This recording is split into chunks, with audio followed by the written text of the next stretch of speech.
জনাব তারেক রহমান সাহেব সারা বাংলাদেশে প্রত্যেকটি ইউনিয়ন থেকে কৃষকদের কথা শুনতে চান। যেহেতু তারেক রহমান সাহেবের পক্ষে প্রত্যেকটি ইউনিয়নে যাওয়া সম্ভব নয়, ভার্চুয়ালিও ওনার পক্ষে থাকা সম্ভব নয়, এই জন্য আমাদের মাধ্যমে আপনাদের কৃষকদের কথা বক্তব্য উনি শুনতে চান। আমরা কৃষকদের কথা কেন্দ্রে পাঠিয়ে দেব।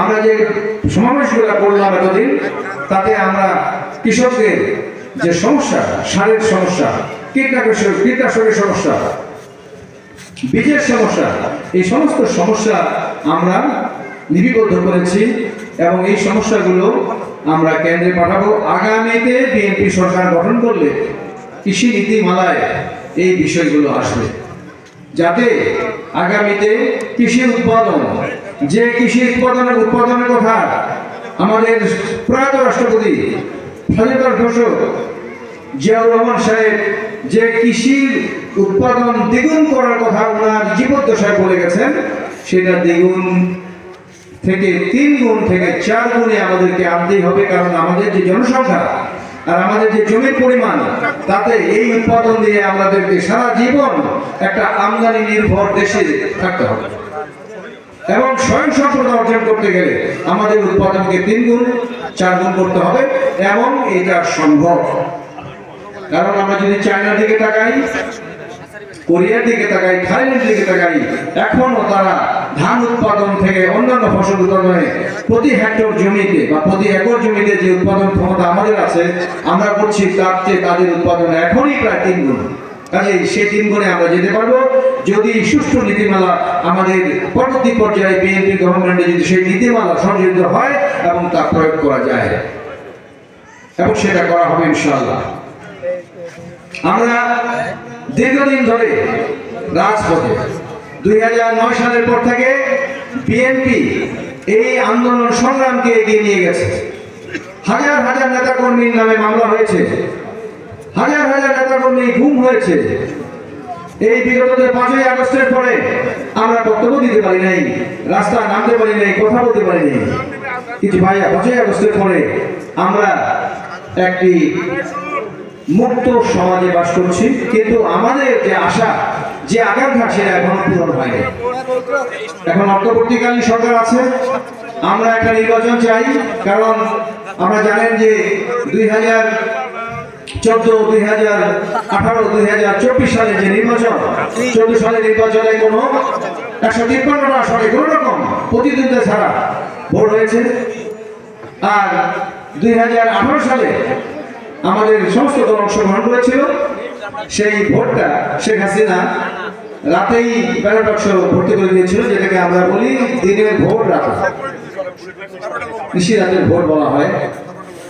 আর 2024 সালে এসে বিএনপি বারবার শেখ হাসিনার কাছে আর্জি জানিয়েছে যে আপনি একটা অংশগ্রহণমূলক নির্বাচন দেন। আমেরিকা এবং ইউএসএ এবং ইউরোপ সরকারকে বারবার টাকা দিয়েছে যে 14 এবং 18 যা হয়েছে 2024 নির্বাচনটা যেন সবার অংশগ্রহণমূলক হয়, কিন্তু সেই নির্বাচনটা উনি দেননি। আমরা এই নির্বাচনের জন্য দাবিতে 28 অক্টোবর 2023 পল্টন ময়দানে একটা বড় জনসভায় আমরা অংশগ্রহণ করেছিলাম। একটা জনসভা ছিল। সেই জনসভাতে পরিকল্পিতভাবে সাউন্ড গ্রেনেড, গুলি, কামানের পানি দিয়ে এই জনসভাকে ছত্রভঙ্গ করে দিয়ে রাতের বেলা আমাদের প্রধান নেতা, আমাদের প্রান্তীয় নেতা জনাব মির্জা ফখরুল ইসলাম আলমগীর, মির্জা আব্বাস, আমির খসরু থেকে শুরু করে সমস্ত নেতা, প্রায় 25,000 নেতা কর্মীকে জেলখানায় পুড়িয়ে এককভাবে নির্লজ্জভাবে শেখ হাসিনাকে নির্বাচন করে সরকার গঠন করেছিল এবং তার 6 মাসের মাথায় তাকে এই দেশ ছেড়ে পালিয়ে যেতে হয়েছে। আমরা এখন একটা নির্বাচন যেন অপেক্ষা করছি, আমরা একটা নির্বাচন চাই। সেই নির্বাচনটা যেন নির্বাচিত হয় এবং আমরা বিশ্বাস করি সেই নির্বাচনে বিএনপি সরকার গঠন করবে। এইটা জেনে আমাদের কিছু দল যারা এক সময় আমাদের ঘাড়ে ভর করে এই বাংলাদেশের মাটিতে দাঁড়িয়েছিল, তারা আজ আমাদের বিরুদ্ধে কথা বলে। বিএনপি একটা সংসদ নির্বাচন চায়, তারা বলছে সংসদ নির্বাচন নয়, আগে স্থানীয় সরকার নির্বাচন। দুরভিসন্ধমূলক কথা, কারণ সংসদ নির্বাচনটাই আমাদের এই মুহূর্তে সবচেয়ে বেশি প্রয়োজন। কারণ যে সরকার এখন ক্ষমতায় আছে সেই সরকার দেশ চালাতে পারছে না, প্রশাসন তাদের কথা শুনছে না, দেশের অর্থনীতি স্থবির, ব্যাংকগুলো ফাঁকা হয়ে গেছে। ফলে একটা নির্বাচনের মাধ্যমে যদি একটা সরকার না আসে তাহলে এই দেশের যে অর্থনৈতিক চালিকা শক্তি তা স্থবির হয়ে যাবে। এবং এই জন্যই বিএনপি বারবার বলছে এই কথা, কিন্তু আমাদের সাথে যারা ছিল সময় আমাদের সাথে জোটবদ্ধভাবে নির্বাচন করে তাদের আখের গুছিয়েছে, মাটির উপরে পায়ে দাঁড়িয়েছে, যাদের কোনো জানা চাল ছিল না, তারা যারা 2014 সালের পরে মাঠে ছিল না, তারা এখন নতুন শক্তিতে আবির্ভূত হয়ে বলছে যে আগে আমরা স্থানীয় সরকার নির্বাচন চাই। আমরা কোন ক্রমে স্থানীয় সরকার নির্বাচন করে সংসদ নির্বাচনকে প্রভাবিত করতে আমরা যে যে তাদের ইচ্ছা সেটা আমরা পূরণ করতে দেব না। আমরা চাই আগে সংসদ নির্বাচন, তারপরে স্থানীয় সরকার নির্বাচন। এই জন্য হয়তো বিএনপিকে আবার রাজপথে নামতে হতে পারে, এই কথা আমি আগাম বলছি, কারণ আমরা জানি না সামনে কি হবে। তো আমার বিশ্বাস আপনারা ঐক্যবদ্ধ থাকবেন।